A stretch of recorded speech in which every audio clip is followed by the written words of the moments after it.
अपने द्वारा अपने आप को वश में करो, तुम्हें किसी सुख की जरूरत नहीं। तुम्हारे सुख को नष्ट करने वाली हर चेष्टा होगी। अगर इन चेष्टाओं से सुख ले रहे हो तो बंधोगे, सुख है नहीं। और अगर इन चेष्टाओं को बंद कर दोगे तो तुम्हें अपना स्रोत सुख का पता चल जाएगा। चेतन अमल सहज सुख राशि।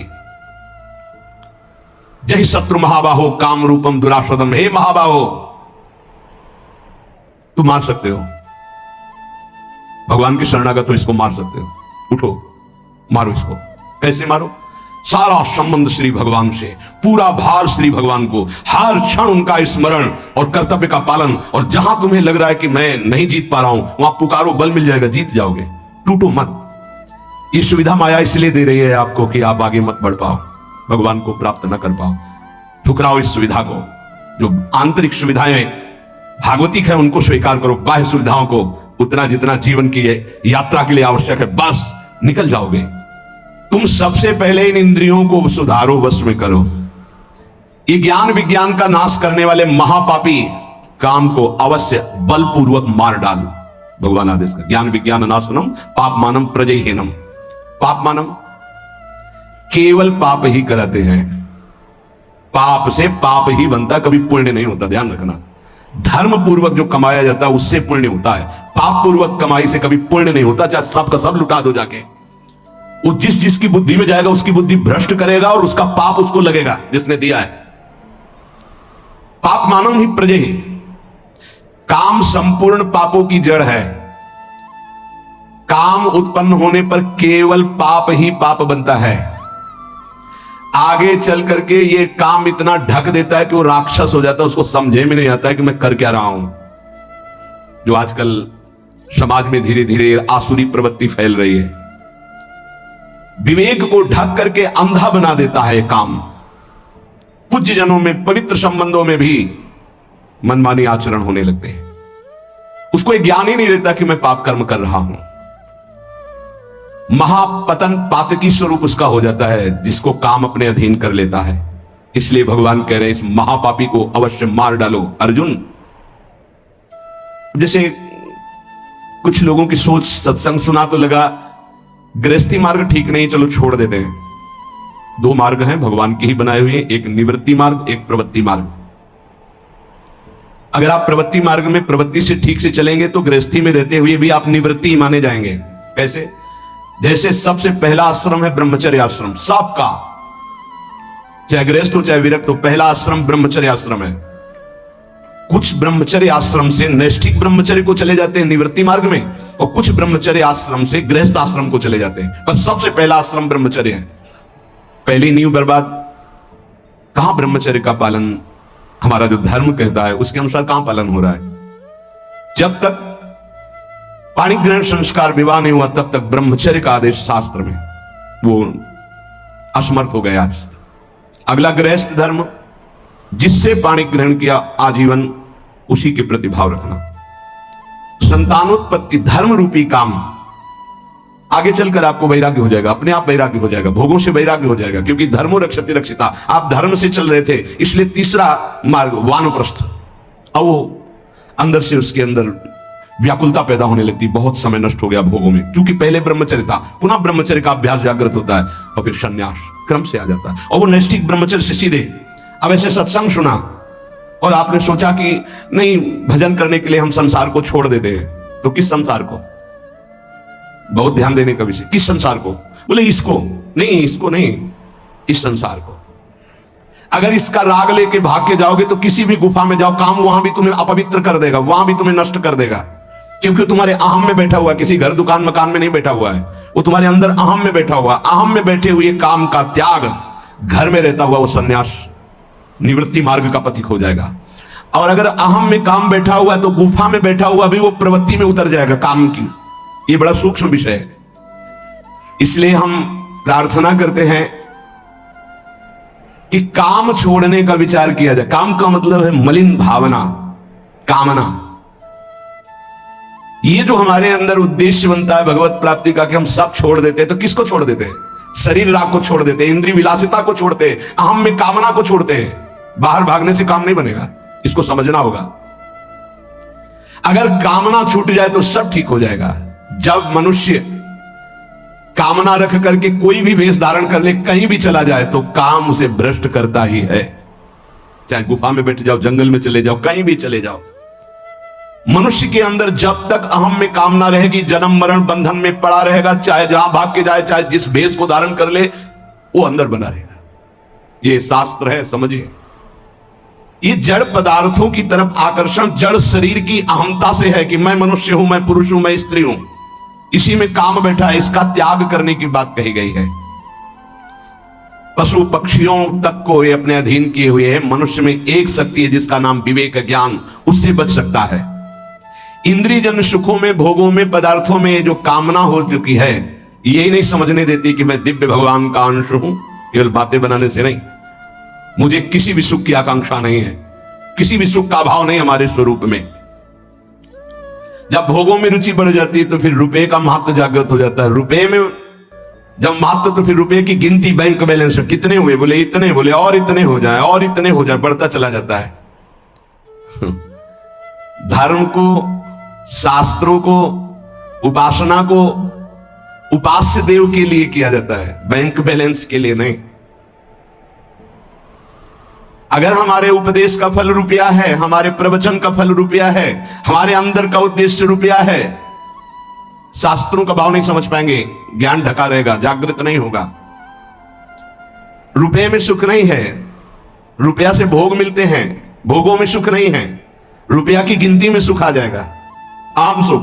ये सारी कामनाएं अहम सुख में बैठी है। उपासक, इंद्रियाणि पराण्याहुः इंद्रियेभ्यः परम मनः मनसस्तु परा बुद्धिर यो बुद्धे परतस्तु सः एवं बुद्धि परम बुद्ध्वा संस्तभ्यात्मानमात्मना जय शत्रुम महाबाहो काम रूपम दुरासदम।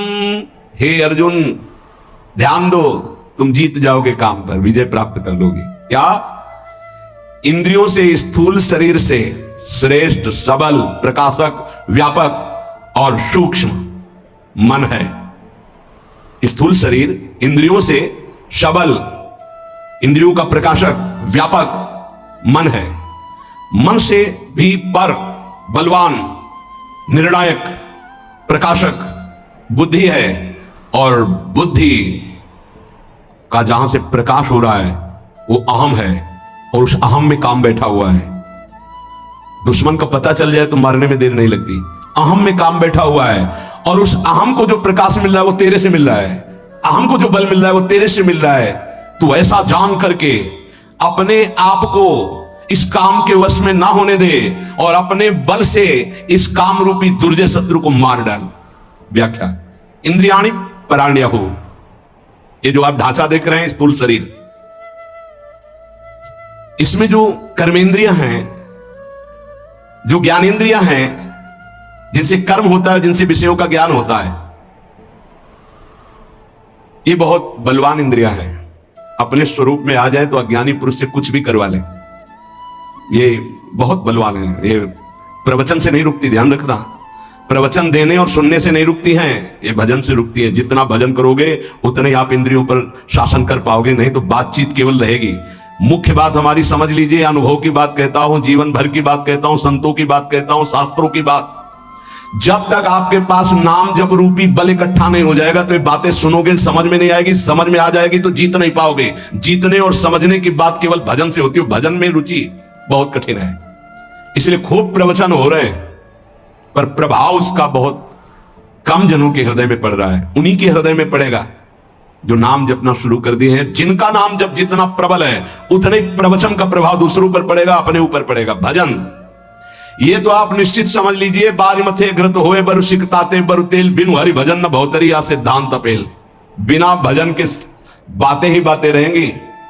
पर्यो प्रवाह काल के कदापि छूटी है नहीं, चाहे जो और उपाय कर लो।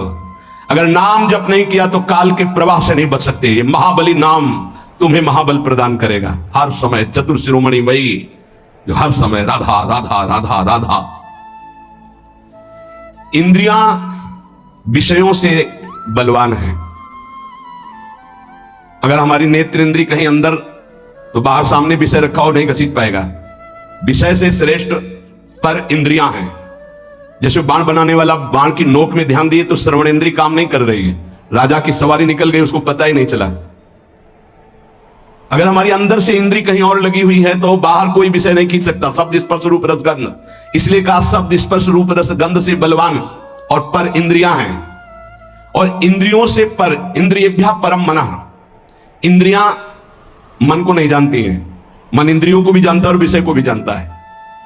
ये रहस्य को समझिए।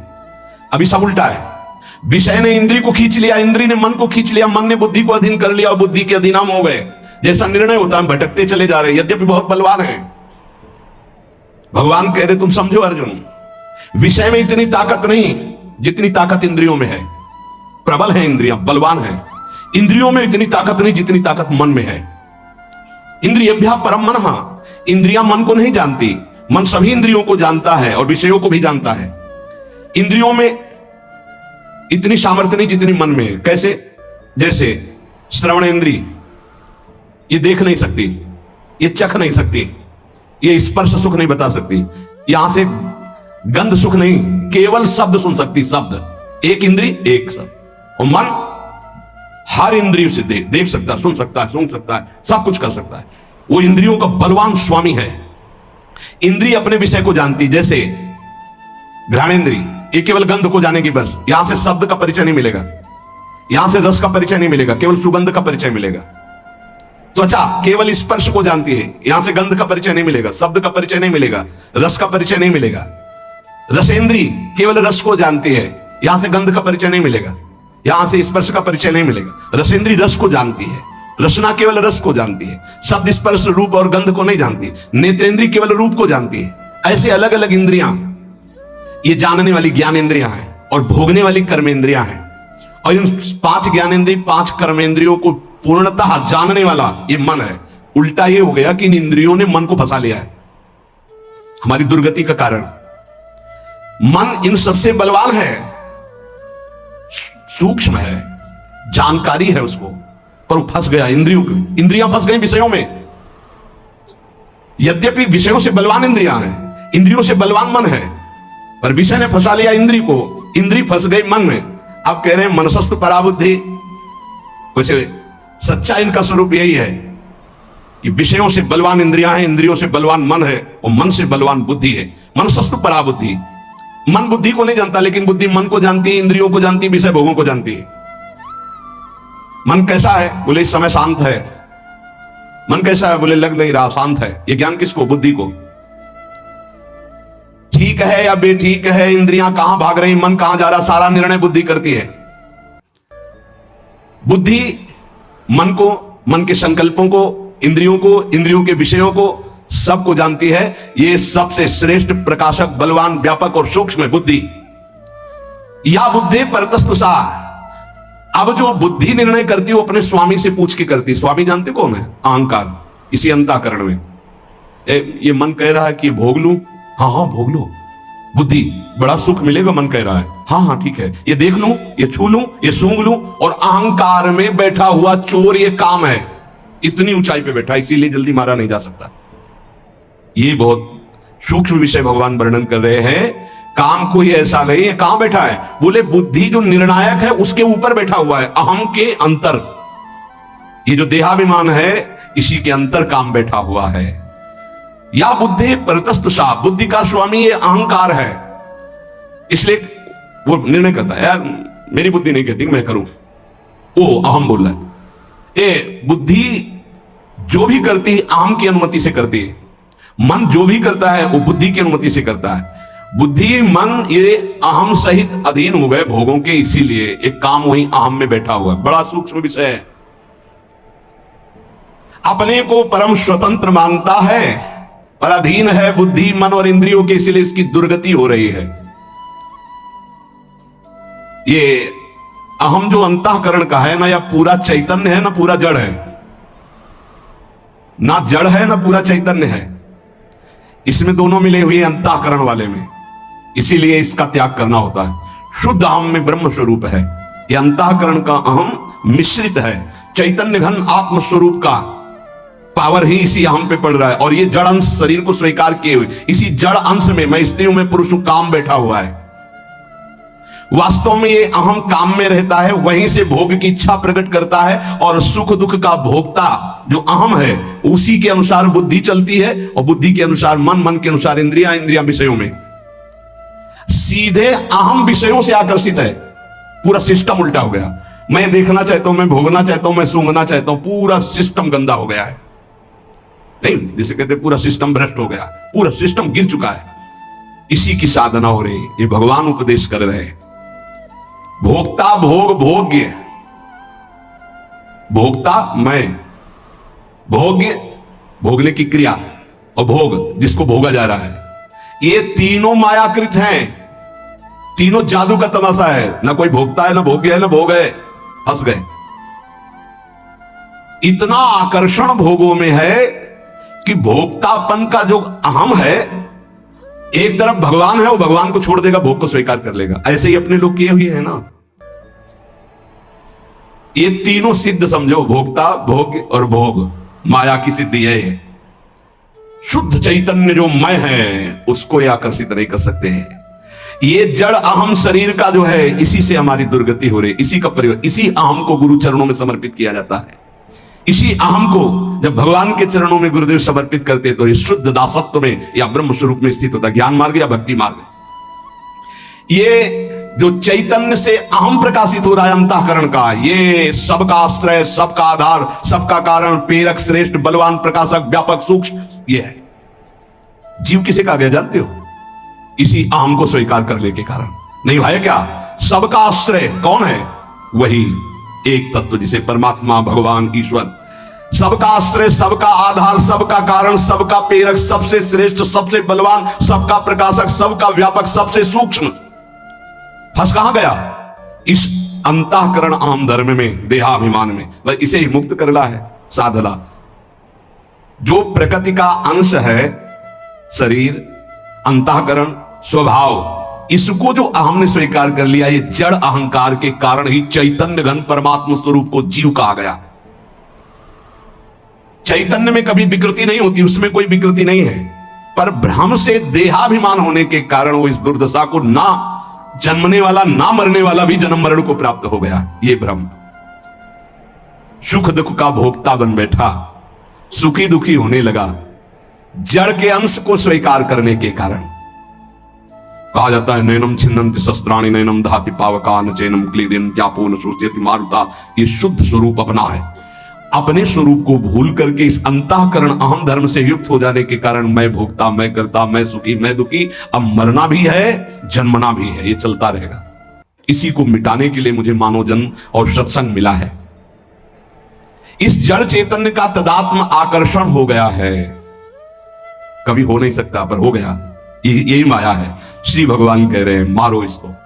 भक्त की दृष्टि में कोई भी दुख ऐसा नहीं जो सह करके अपने आराध्य देव को न प्राप्त करे।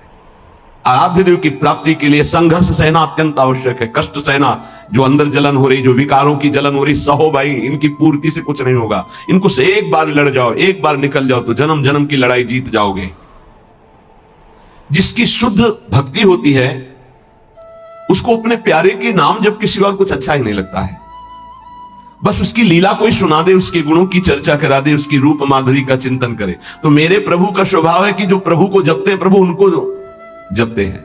ये बात समझ लो। आप प्रभु की लीला कथा सुन रहे हैं, प्रभु आपके को देखकर इस भाव से, जब हमारा हृदय पवित्र होता है तभी हम भगवान को भाव से बच पाते हैं। अभी भाव नहीं, अभी तो भाव की केवल बातें सुना के बातें करते हैं, भाव नहीं जागृत हुआ। भाव जागृत होने पर इन तीन पर आपका महत्व नहीं रह जाएगा। स्वजन संबंधियों पर, अर्थ के द्वारा प्राप्त होने वाले भोगों पर, और इष्ट देव से बिलक साधनाओं पर, इन पर आपका राग नहीं रह जाएगा। ये पहचान है भाव की। आराध्य देव पर ही केवल, जैसे गोस्वामी जी कहते, बने तो रघुबर ते बने, बिगड़े तो भरपूर, तुलसी और ते बने ताबन पे धूत। जब तक नाशवान पदार्थों में महत्व रहेगा, ये जो श्लोक है कि जिस प्रकार से भक्त मेरी शरण में आता है, मेरा भजन करता है, मैं वैसे ही उसका भजन करता हूं। नाशवान पदार्थों का महत्व देने से हमारा मन अपवित्र हो जाता है। नाशवान पदार्थों के भोगने से हमारी इंद्रियां और तन अपवित्र हो जाता है, हमारे कर्म अपवित्र हो जाते हैं। तो जन्म निश्चित हो गया अगला। और जब हम भगवान की शरण में आते हैं, भगवत नाम जप करते हैं, भगवत शरणागत होते हैं, भगवत भक्तों का संग करते हैं, तो सारी मलिनता नष्ट हो जाती है। तन की, मन की, स्वभाव की सब मलिनता नष्ट हो जाती है। इस बात को समझिए। शरीर, इंद्रियां, मन, बुद्धि, पद, योग्यता, अधिकार, धन, जमीन, जितनी भी ये सब हैं, इनमें रुचि, आसक्ति, ये तुम्हारे मन को पवित्र कर देगी, तन को अपवित्र कर देगी, स्वभाव को अपवित्र कर देगी। अगर इन्हीं सभी को प्रभु को समर्पित करके कर्तव्य कर्म का पालन करते हुए नाम जप करोगे तो सब कुछ पवित्र हो जाएगा। जैसे जड़ मिठाई कभी ऐसे लगाने वाली नहीं होती, लेकिन जब प्रभु को अर्पित करते तो प्रसाद हो जाती है। मांग करके किनका मिलता है तो बड़ा आनंद का अनुभव होता है, मेरे प्रभु का प्रसाद है। ऐसे ही शरीर, इंद्रिया, मन, बुद्धि, पद, योग्यता, अधिकार, धन, जमीन, जो कुछ भी है उसे प्रभु को अर्पित करके अपने कर्तव्य का पालन करते हुए जो नाम जप करता है, उसका तन पवित्र, उसका मन पवित्र, उसका स्वभाव पवित्र, उसकी सब वस्तुएं पवित्र हो जाती है। अब तो वैसी निष्ठा नहीं दिखाई दे रही है, होगी किसी के अंदर।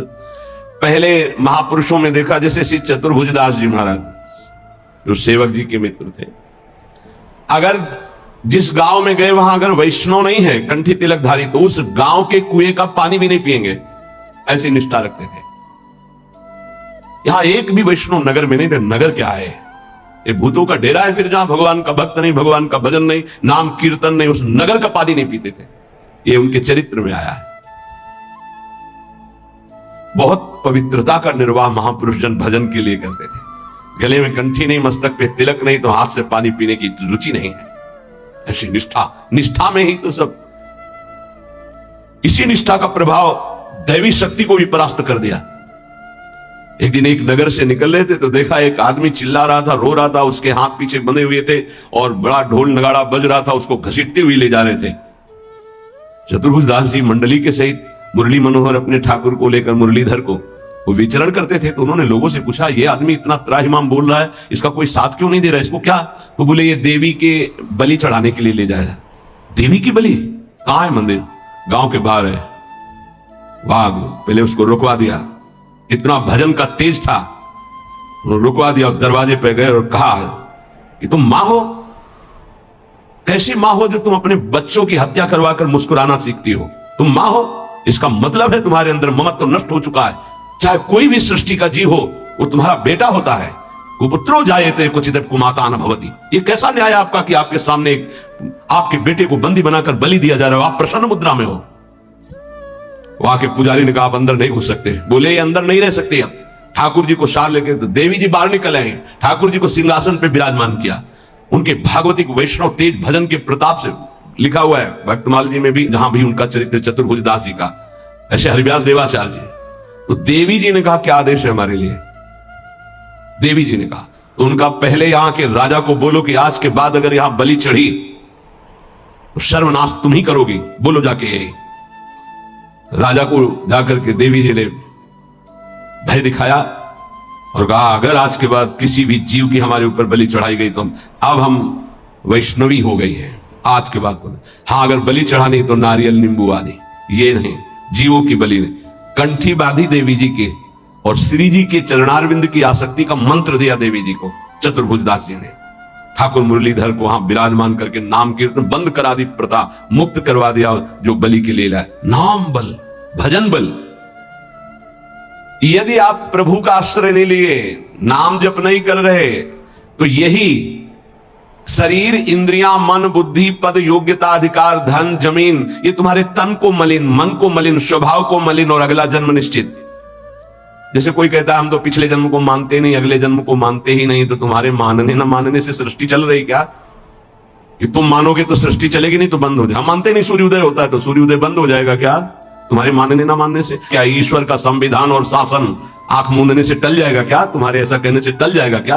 अगर नहीं मानते हो तो है कोई परम शक्तिशाली जो बर्बर जीव को उसके कर्म को भुगवा रहा है कोई कर्म का प्रबल फल देने वाला महान ईश्वर जो सुख और दुख के चक्र में पूरी सृष्टि को फंसाए हुए है।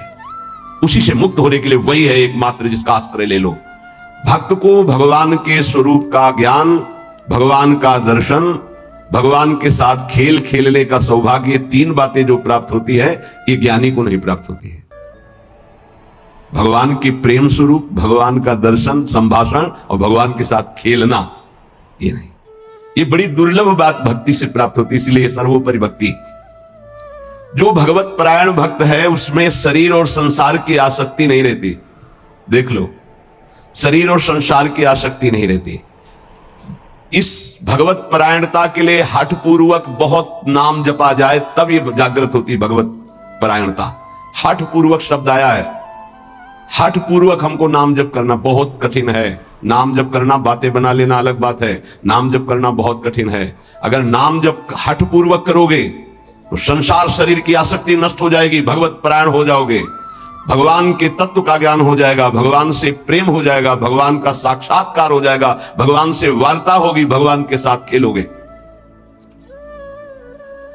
जब भगवत परायणता जागृत होती है तो कुत्ता, गधा, चांडाल जहां दृष्टि जाती है वहां श्री कृष्ण दिखाई देते हैं। विद्या विनय संपन्ने ब्राह्मणे गवि हस्तनी स्वनी चय सुपाके चा पंडिता समदर्शिना, ये तत्व बोध हो जाता है भक्त को, क्योंकि उसकी दृष्टि भगवत स्वरूप हो गई तो पूरी सृष्टि भगवत स्वरूप हो गई। किसकी? जो हठ पूर्वक नाम जप करता है। हठ पूर्वक मतलब स्वाद नहीं मिल रहा, कोई रुचि नहीं, पर गुरुदेव ने कहा इसलिए मुझे जप करना ही है। जब बिना किसी प्रयास के भगवत स्मरण चलने लगे, बिना कोई अटकल लगाए कि अरे सब में भगवान है और भगवान दिखने लगे, तो समझ लेना चाहिए कि अब हमारा कार्य पूरा हो गया है। सर्वत जैसे साधक देखेगा तो पहले स्त्री पुरुष दिखाई देगा, फिर भावना करेगा कि इसमें श्री भगवान है, लेकिन परिपक्व जब हो जाएगा तो ये ढांचे नहीं दिखाई देंगे, केवल भगवान दिखाई देंगे। साधक हठ पूर्वक भजन करता है, लेकिन जब परिपक्व अवस्था आती है तो भजन करना, सोचो कितना आनंद होगा। भजन करना नहीं पड़ रहा, स्वाभाविक भजन हो रहा है, स्वाभाविक स्मरण हो रहा है। देखो, जल जड़ है, जल तत्व जड़ है, पर इस जल में जब रगड़ पैदा की जाती है तो बिजली पैदा हो जाती है। इसी प्रकार जो भक्त इस जड़ जिह्वा में नाम की रगड़ पैदा करते हैं तो इसे आध्यात्मिक अग्नि पैदा हो जाती है।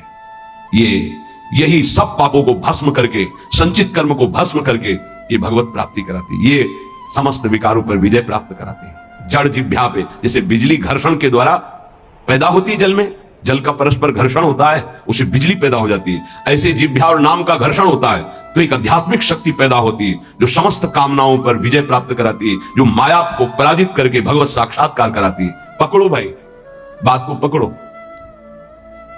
हमारा मन जो चाहता है वो करवा लेता, हमें सामर्थ्य नहीं, वो सामर्थ्य नहीं। देखो ना बिजली कहां पैदा हुई, कहां तक प्रकाश कर रही है। ये बिजली पैदा होने का स्थान थोड़ी है, बिजली तो कहीं और पैदा हुई, लेकिन एक संबंध के कारण वो यहां भी प्रकाशित हो रही है। क्रम से संबंध है तो यहां प्रकाशित हो रही है। ऐसे ही रोम रोम रग रग में अध्यात्म शक्ति का प्रकाश, तो जगत में जो भी उसके सानिध्य में आएगा वो अध्यात्म शक्ति संपन्न हो जाएगा। ये बिजली पैदा करो, बिजली तुम्हारे अंदर वो सामर्थ्य है कि तुम ये आध्यात्मिक शक्ति प्रकाशित कर सकते हो। क्या करो? बोले इस जड़ जिह्वा में नाम को रगड़ो, इसी से बिजली पैदा हो जाएगी। बहुत संघर्ष करता है तब भाव का प्रादुर्भाव हो जाता है। ये यथा माम प्रपद्यन्ते तास तथैव भजाम्य हम मम वर्तमानो वर्तन्ते मनुष्या पार्थ सर्वशा। भक्त भगवान की जिस भाव से, जिस संबंध से उपासना करता है, भगवान वैसा ही दर्शन देते हैं। देख लो, जब जहां जैसा भक्तों ने भाव किया, भगवान वैसी ही लीला की। ऐश्वर्य भाव रखोगे तो ऐश्वर्य दिखाई देंगे, माधुर्य भाव रखोगे तो माधुर्य दिखाई देंगे। भगवान उसी प्रकार से भक्त के अनुभव में आते हैं जो जैसा भगवान के प्रति भाव रखता है। कोई भक्त भगवान को अपना गुरु मानता है तो भगवान श्रेष्ठ गुरु रूप में आ जाते हैं। अगर कोई भगवान को शिष्य मानता है, ऐसे संत महात्मा जन जो भगवान को शिष्य मानते हैं, तो भगवान एक श्रेष्ठ शिष्य बन जाते हैं। देखो, संदीपनी जी के शिष्य बने, विश्वामित्र जी के चरण चापे, वशिष्ठ जी के समीप बैठकर शिष्यत्व स्वीकार कर योग वासिष्ठ का प्रवचन सुना। यदि भगवान को माता माना जाए तो भगवान माता रूप में अनुभव देते हैं, भगवान को पिता माना जाए तो भगवान पिता रूप में अनुभव देते हैं, भगवान को पुत्र माना जाए तो भगवान पुत्र रूप में अनुभव। देखो, एक दिन देवर्षि नारद जी दर्शन करने गए नंद महल में, तो देखा मोटी डेहरी बाबा की डेहरी, तो उसको लालजू महाराज लांघना चाहते थे, दरवाजे के बाहर खेलने जाना चाहते थे। अभी खड़े होना ठीक से आया नहीं था, घुटनों के बल चल रहे थे, तो ऐसे चलते हुए घुटनों के बल ऊपर ऐसे देहली के हुए चरण ऊपर उठ गए हाथ ऐसे हो गए, अब डेहली के बीच में टंगे हुए और रो रहे हैं। नारद जी ने देखा, साष्टांग दंडवत किया, बोले प्रभु देहली पार कर दे क्या? तो बोले जानते नहीं हो क्या हमारे लिए देहली? उन्हें बोले जानते हैं प्रभु, वामन अवतार में एक चरण बढ़ाया था तो ब्रह्मलोक तक गया था।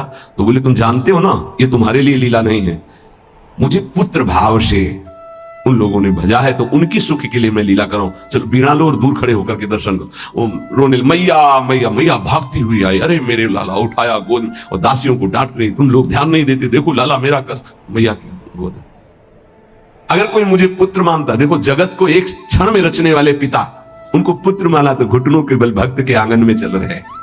जगत का भरण पोषण करने वाले प्रभु का भरण पोषण यशोदा मैया के वक्षाय स्थल के दुग्ध से होता है। कैसा भाव का खेल है। ये बड़ा सुंदर स्वरूप है। जब यशोदा मैया छड़ी लेकर, बहुत उपद्रवी हो गया है, लालू महाराज ने देखा आज तो पिटेंगे। मैया आवेश में है, ऐसे दोनों हाथ से ऐसे, तो पूरा काजल गाल में, कितनी सुंदर शोभा, विशाल नेत्र है ना, एक बूंद आंसू नहीं, और रोते जा रहे। मैया की तरफ भयचकित देख रहे, दया आ जाए छड़ी ना। कौन है? भ्रकुटी टेढ़ी कर दे तो भय को भी भयभीत कर देने वाले प्रभु। ये देखो भाव देश का स्वरूप देखो।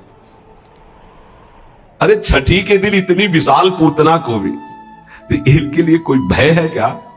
लेकिन भाव का देखो खेल। मैया ने पुत्र माना तो प्रभु वैसे ही लीला दर्शा रहे। अरे और तो और बात जाने दो, यदि भगवान को नौकर मान लो तो वो नौकर भी बताते हैं। वो कह रहे हैं कि नौकर बनू हजाम। कैसे? त्रिलोचन जी के यहाँ, एकनाथ जी के यहाँ श्रीखंडिया के रूप में, माधवदास बाबा के यहाँ स्वयं जगन्नाथ जी सेवक ही बने हुए तो लगे ही। ये ऐसे भगवान से यदि अपनापन करके कोई भाव कर लो, वो आपको अनुभव कराएंगे। सच्ची कहते तुम पहचान नहीं पा रहे, रोज तुमसे मिलता है वो, हर क्षण तुमको देखता है क्योंकि तुम भक्त हो उनके, लेकिन तुम्हारे अंदर वो दृष्टि नहीं आई इसलिए नहीं देख पाते। रोज मिलता है छलिया, वो रोज मिलता है वेश बदल कर। इसीलिए हर समय सावधान रहो, पता नहीं किस रूप में मेरा प्रीतम आकर के कहीं चूक ना हो जाए। त्रिलोचन जी के हृदय में था कोई ऐसा साधु सेवी मिले, क्योंकि मुझे इतना समय नहीं मिलता कि मैं संतों के पास बैठूं, उनके मन की बात पूछूं, फिर वैसा उनकी सेवा करूं। व्यवस्था सब हो जाएगी, कोई ऐसा नौकर में। भक्त के अंदर की कोई भी इच्छा भगवान अधूरी नहीं छोड़ते। मुझे कोई नौकर रख ले, 14 वर्ष की अवस्था, नौ किशोर अवस्था, मलिन वस्त्र धारण किए हुए, फटे पुराने, ऐसे जैसे नौकर धारण करते हैं, सामने से निकले। और जगह बोलते जाके नहीं, केवल त्रिलोचन जी के दरवाजे में बोल सकते हैं ये कि मुझे नौकर रख ले। और किसी की हिम्मत ही नहीं, ब्रह्मा की भी हिम्मत नहीं, ब्रह्मा की भी हिम्मत नहीं कि इनकी तरफ ऐसे भाव से दे। ये भक्तों का खेल है। त्रिलोचन जी आओ आओ, हमें तो जरूरत है एक नौकर की, बस संत सेवा करवाने के लिए। आप क्या कर लेते हो? बोले बचपन से अनाथ हूं, मेरा कोई है नहीं, न माता न पिता न परिवार। तो झूठ भी नहीं बोल रहे, इनका कोई है ही नहीं, यही सब है तो इनका कौन है? बड़ा विचित्र खेल। भगवान शंकर का ब्याह हो रहा है तो साखोच्चार बुलवाया जाता है, पीढ़ी कुल परंपरागत। आ गया, हाँ आप अपने पिता का नाम लीजिए। भगवान शंकर ने कहा हम किसका नाम ले पिता के रूप में? चलो ब्रह्मा जी की भ्रकुटी से रुद्रावतार होता है, उनका ब्रह्मा जी, पिता ब्रह्मा और पितामह अभेद है, हरि और हर। तो चलो भगवान हरि की नाभि कमल से ब्रह्मा जी की भ्रकुटी से रुद्रावतार, तो कहा हरि। प्रपितामह बोले शंकर। बाप बाबा के बाप बाबा है, उनके आगे कोई है नहीं तो क्या? बोलो प्रपितामह में शंकर को बोलो। नहीं वो तो पहले बुलवाया है ना आपने, तो बोले पहले भी हमें, बाद में भी हमें, बीच में भी हमें।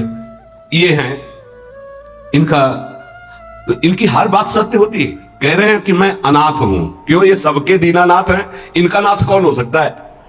मेरे परिवार में कोई नहीं है, क्योंकि यही सबके परिवार है, इनका परिवार का चराचर जगत वही खुद बने हुए हैं। मेरे माता पिता ने, क्योंकि सबके माता पिता है। अच्छा, तो बचपन से हमको सेवा में बड़ी प्रवीणता है, हर कला हमको आती, पर साधु सेवा विशेष हमें रुचिकर है। अच्छा, तो तुम भोजन बना लेते हो? बोले एक बार बनवा दो, अगर संत अंगुली न चाटे तो बताना। इतना सुंदर। फीस क्या लेंगे? पेमेंट क्या है आपकी? पेमेंट तो हम पैसे तो लेते नहीं, हमारी रुचि नहीं रहती पैसे। लक्ष्मी जी चरण चापती, भगवान उधर नहीं देखते। नहीं तो आप कुछ तो होगी। बोले हाँ थोड़ा भोजन ज्यादा पाते हैं हम। जितना भोजन पाएंगे तुम्हारी पत्नी पीसेगी, उसी के हाथ का पिसा पाएंगे, वही हमारे लिए बनाएगी। और 1000 संत आ जाएंगे, उनकी व्यवस्था हम करेंगे, तुम निश्चिंत रहो, कभी शिकायत नहीं मिलेगी। पत्नी से कहा समस्या का समाधान तुम ही हो। तो उनका कितना, आधा किलो आटे की रोटी पाएंगे। तो उनका इस भूल में मत रहना, अगर हम भरपेट पाएंगे तो 3-4 किलो तक पहुंच सकता है, हमें पीसना पड़ेगा। बोले शर्त है, अगर इतना कर सकते हो तो। और कभी किसी से कहोगी नहीं, अगर कह दिया तो फिर मैं नौकरी में नहीं रहूंगा। त्रिलोचन जी ने पत्नी से कहा बहुत सेवा की भावना हमारे अंदर थी, ये पुष्ट हो जाएगी इससे, तुम इतना स्वीकार कर लो। ठीक है, दोनों टाइम का भोजन हम बना के पीस के तुम्हें पवाएंगी और तुम संत सेवा। भगवान जैसे किसी के मन में चल रहा है कि आज बढ़िया कढ़ी बनती है ऐसी ऐसी, तो भगवान वैसे ही बना के सबकी सेवा में रत। अब तो वहां संत समाज आते, खूब नाम कीर्तन, खूब कथा। त्रिलोचन जी निहाल हो गए कि मुझे, और नाम पूछा तुम्हारा नाम क्या है, तो बोले अंतर्यामी। अंतर्यामी, जब से अंतर्यामी ये सेवक पधारा तब से जो संत सेवा हुई, मन नाच पड़ा। भगवान को बार बार धन्यवाद देते, प्रभु ऐसा सेवक भेज दिया। और ये नहीं समझ पा रहे थे कि जिनको धन्यवाद दे रहे वही है। और सुबह का पीसना 10 बजे तक पीस कर बना के खवाया, बर्तन मांजा, शाम के फिर पीसने का नंबर, क्योंकि उतना ही पाना है। वर्ष भर हो गया, कहीं जाने को नहीं मिला। एक दिन आया कि दोपहर थोड़ा समय में तो निकले, बगल में पड़ोसन मित्र थी उसके, वो गए। तो उन्होंने कहा कि बहन बहुत दुबली हो रही हो, कुछ बात तो है ही है, विचित्र चरित्र है।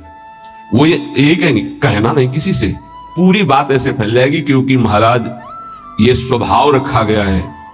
महाराज युधिष्ठिर जी ने ये शाप दे दिया था। जब सबको अर्घ दान दिया जा रहा था तो माता कुंती ने कहा कि बेटा कर्ण को भी अर्घ दान दे दीजिए, जो पित्त तर्पण आदि के मंत्रों द्वारा। तो उनका उसके कारण ही पूरे वंश का, कौरवों के विनाश हो गया। अगर वो साथ ना देता तो कभी हमसे युद्ध ही नहीं होता। ऐसे विपक्षी के लिए आप कैसे बोल दिए कि आप उसको पित्त तर्पण करो इस समय? माता आपकी बुद्धि कैसा निर्णय कर रही है? ऐसे धूर्त को तुम कह रहे हो कि मैं, जो द्रौपदी के लिए गंदे वचन बोला, जिसके बल से बलवान होकर दुर्योधन ने युद्ध किया, न जाने क्या क्या कष्ट सहना पड़ा। तुमका बेटा तुमसे छुपाया था एक बात है। क्या? वो तुम्हारा बड़ा भाई है। कर्ण मेरा बड़ा भाई? तब उन्होंने कहा मां अगर तुम इतना कह देती तो मैं पैर छूकर जो ही उसके सामने झुकता तो पूरा बच जाता, राज समाज नहीं मारा जाता, क्योंकि उसी के बल से दुर्योधन बलवान होकर लड़ रहा था। हमें कोई वैर होता ही नहीं। जब कर्ण को हम अपना राज्य दे देते तो दुर्योधन का मित्र ही था, कोई झगड़ा ही नहीं होता। मां ये बात पहले क्यों नहीं बताई? आज से मैं शाप देता हूं, कोई भी विशेष गुप्त बात माताओं के हृदय में न टिके। सांसारिक बात की क्षमता को सह पाना कोई महाभागवत की ही बात है। तो उन्होंने कहा कि कहना नहीं। मैं बोले दीदी तुम विश्वास मानो, कभी कहा है हमने? बोले एक नौकर आया है, बस कहना नहीं। बोले नहीं किसी से नहीं। एक नौकर आया है, वो बहुत सेवा करता है पर खाता बहुत है, और उसको बना बना के हम ही को खवाना होता है, इसलिए हम दुबली भी हो गए, तुमसे मिलने भी नहीं आ पाए। लेकिन कहना नहीं, वो चला जाएगा। जब लौट के आई तो हाँ नहीं थे, अंतर्यामी भगवान ने। त्रिलोचन जी तो हाँ अंतर्यामी कहाँ गए? खूब ढूंढा, नहीं मिले, बहुत विकल होके रो रहे थे। उसी समय उसी रूप में भगवान प्रकट हुए। मालिक, अरे अंतर्यामी, जो नजदीक जाने की कोशिश तो देखा ललित त्रिभंगी भगवान से। प्रभु आप? बोले मैं ही तो था, तुम क्या समझते तुम्हारा कोई और नौकर था? मैं ही नौकर था। मैं तुम्हारी इच्छा की पूर्ति के लिए स्वयं नौकर बना हूं। अगर आपका भाव बन जाए भगवान के प्रति तो भगवान नौकर बन जाए। देख लो, जहां अर्जुन जी की पादुकाएं हैं वहां भगवान बैठे हैं, और जहां भगवान की पादुकाएं रखने की चौकी होती वहां भगवान शंकर सनकादि नमन करते हैं। शिव शनकादि जहां वंदना करते हैं, जिनकी चरण रखने की चौकी में, वो भगवान वहां बैठे हैं सारथी पद पे, और रथी रूप में अर्जुन भक्त बैठा है। कैसी प्रभु तर उतर कभी डार पर है, प्रभु ऐसे बैठे हैं और सब ऊपर बैठे, डाल में बैठे। प्रभु तर उतर कभी डाल पर। देखिए आप, बड़ा विचित्र भगवान का कृपा प्रसाद है। जो भगवान को दोस्त मानता है तो भगवान दोस्त बन जाते हैं। जो भगवान के लिए जितना व्याकुल होता है भगवान उसके लिए उतना व्याकुल होते हैं। भगवान भक्त के बिना तभी नहीं रहते जब भक्त भगवान के बिना नहीं रह सकता है। ध्यान रखना, आप जी रहे हो अच्छे से, वो छुपे हुए हैं। जिस दिन आप व्याकुल हो जाओगे वो छुप नहीं पाएंगे, वो बड़े प्रेमी है, तत्काल आपका साक्षात्कार हो जाएगा। भगवान श्री कृष्ण चंद्र कहते हैं मुझे जो जिस भाव से बजता है। देखो अभी क्या भाव से बज रहे हो? अब भी बज रहे हो विषय भाव से, भोग भाव से। जिस जिस भाव को आप, तो वही श्री कृष्ण बने हुए, सच्ची बात मान लो, उनके सिवा कोई नहीं बना होगा। वही है, मत्ता परतरम नान्यत किंचित अस्ति धनंजय, किंचन मात्र हे धनंजय, मेरे सिवा कुछ नहीं है। इसलिए आप भगवान से अपनापन कीजिए, जो वस्तु चाहोगे वो बन करके आपके समीप आ जाएंगे। वही है, वस्तु में, व्यक्ति में, स्थान में। देखो, वही बनने वाले हैं, वही बनाने वाले हैं।